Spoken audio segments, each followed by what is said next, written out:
Okay, folks, it's time to talk brass tacks. We got to get down to the money. And unfortunately, most of us are not independently wealthy, which means that the time that we spend working on games is somehow connected to finance and budget. If you're an indie developer, keeping track of how much money is going into or coming out of your project, being able to make projections for how much you're going to make, having an understanding of whether you're going to work with a publisher. There are all kinds of ways that money factors into your regular decision making. So, our first speaker is here with a little bit of the basics of budgeting. Here from Photon Financials, please welcome to the stage Orlandes Goff. Hello, my name is Orlandes Goff, and I am the owner of Photon Financials. Today, I would like to discuss budgeting in video games, specifically how to financially support your dream game project. Let's start with the basics and focus on the definition of budgets. It shows your incoming and outgoing money and helps you plan for future expenses and goals. Basic requirements are revenue and expenses. However, revenue can be represented in different ways depending on the type of game you are launching or selling. Expenses can include payroll costs, utilities, marketing, etc. An important question is, should your budget focus on pre-production, post-production, or early access revenue for your game? It depends on the current development stage of your game. Another big expense is taxes. Don't forget about paying taxes on the total sales gross income of your game. But also remember that taxes vary by state, region, city, and so forth. Let's move on to planning, but we will revisit revenue. Now, I'm a big fan of RPGs. One of my favorite games is Dragon Quest XI. Here we have a screenshot of a completed character build from a party member in Dragon Quest XI. Now, in planning or development, we love to check off every box, but the plans to release a product or ensure that all financial goals were reached or surpassed by a specific deadline. Kind of want to give yourself goals to reach and so forth. However, trying to plan everything from jump can be tough. Here's an incomplete character build, but it should not be viewed as a negative concern. As you can see, we have different colors on both sides of the build to screenshot, but they are connected in the middle. Part of budgeting is picking the correct starting point or planning out the production of a game. It may be difficult to confirm what direction to head in or which goal to attack first. Trying to complete too many goals at once or setting up incorrect markers can alter your main vision or cause you to drop important ideas.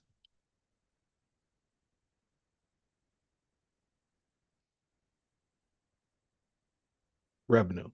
Gross revenue is the amount of money your game can make before any deductions. Game sales revenue. You must take into account sharing programs.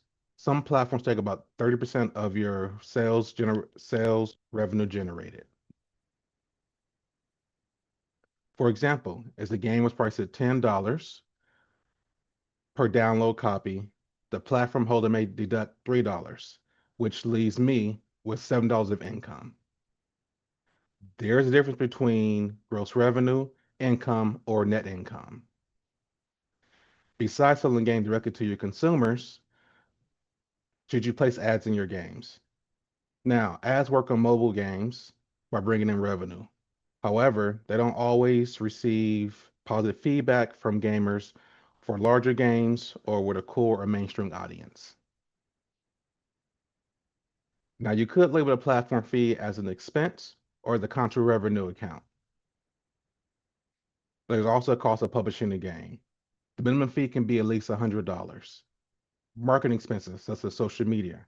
Are you paying someone to help you post, or are you taking the time to properly post about your game yourself? Which in this case, your time can become money. Payroll talent. Are you making the game by yourself? So you're looking to hiring artists, programmers, producers, musicians.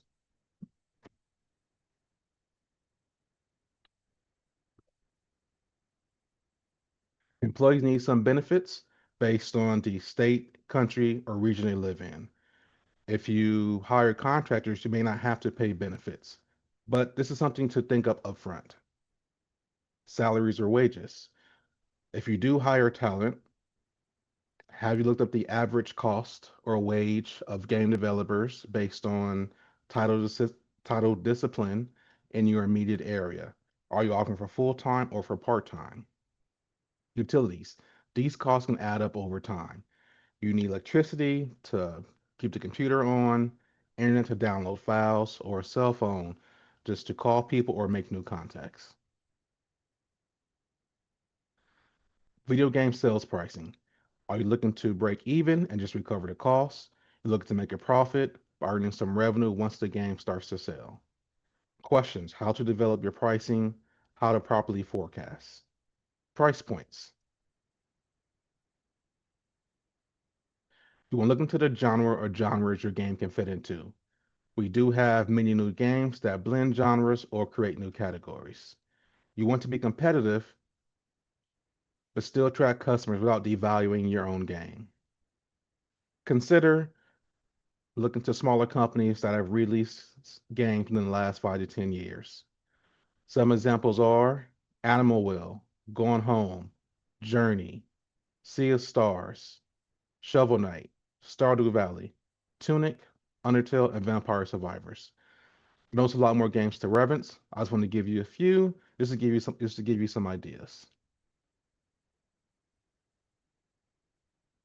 Here we have an example of a budget. So the budget is just 3 months, which is just one quarter. We have our operating revenue, we have our expenses, and also our net operating income. So for the quarter, we brought in about $45,000 and you walked away with 18,000. So you were to recoup or keep about 40% of your gross revenue, which is pretty good. We also have the breakdown showing, how much you cost per month to kind of keep track of everything. Here are some resources to check out, such as the Game Dev Business Handbook, which also has a book about budgeting if you prefer to do research on your own. There's also a link to a mock budget on Google Sheets. Try and put in your own numbers, expanding the budget, or contacting Photon Financials if you have any questions. Funding. Now, we talked about revenue, but how do you get started if your game is a concept or if you are in pre-production? Capital can be received in various ways, such as if you're working a job, running your own business outside of gaming, you can use that money to self-fund your game project. Or if you receive money from an investor or receive money after applying for a grant. An example is Xsola. They were founded in 2005. They can offer some assistance in networking or potentially finding investors. There's also crowdfunding options such as Patreon, Kickstarter, Indiegogo. Now, Indiegogo was recently purchased by a company called GameFound, which focuses on the board game industry. This will hopefully allow Indiegogo to get bigger or offer more opportunities going forward. Grants. Game developers can also apply for grants through various avenues. National Endowment for the Arts offers various grants, but I'm going to focus on just two grant options with specific requirements. The first option is Grants for Arts Project. The second option is Research Awards Grants if you prefer to focus on the history impact of video games. Epic Mega Grants. They have two submission cycles. Cycle 1 is from February to April, while Cycle 2 is open from July to September, which is open now. Please visit the website to see if your game is eligible. Indie Fund. Indie Fund is an investment syndicate where multiple investors can pool resources to support a video game project. Please view their website for more information and review the details related to any potential investments. Other countries may also have grants for some developers in the Pacific region. These are just some examples.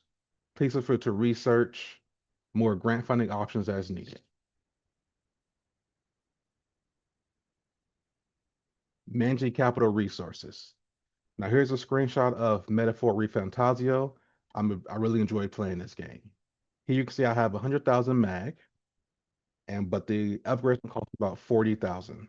Let's assume this is revenue for a game project that can last from 6 months to a year. And its 40K can be used for artist, programmer, producer, designer, or all four roles together during that time frame. The goal is to try to map out your expenses once you have the capital. Now you still have 60K left, theoretically, but the question becomes where can these funds go or where should those funds go?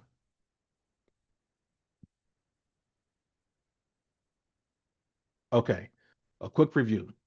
We talked about budgets, revenue, expenses, funding, grants, and capital resources. The next steps, do you have an idea for a game?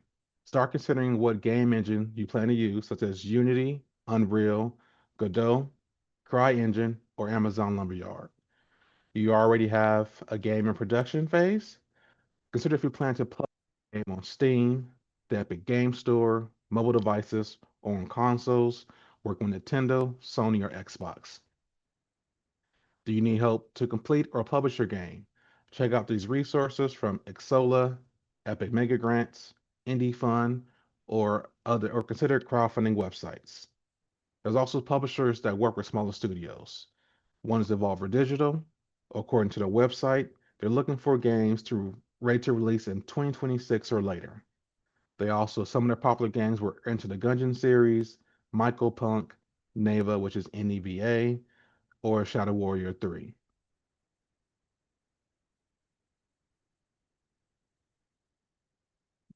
We also have Devolver Digital. They publish Slated Princess, Keylocker, Death's Gambit Afterlife, Tiny Build, Streets of Rogue, Tinykin, Hello Neighbor. You have general accounting or budgeting questions, send an email to photon.financials@gmail.com. Remember, don't make your budget a side quest. Turn it into a reliable party member. Here's a recap of resources I mentioned earlier. Please research and visit the sites as needed.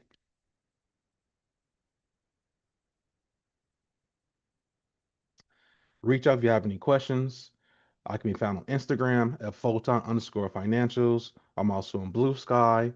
You can email me at photon.financials@gmail.com.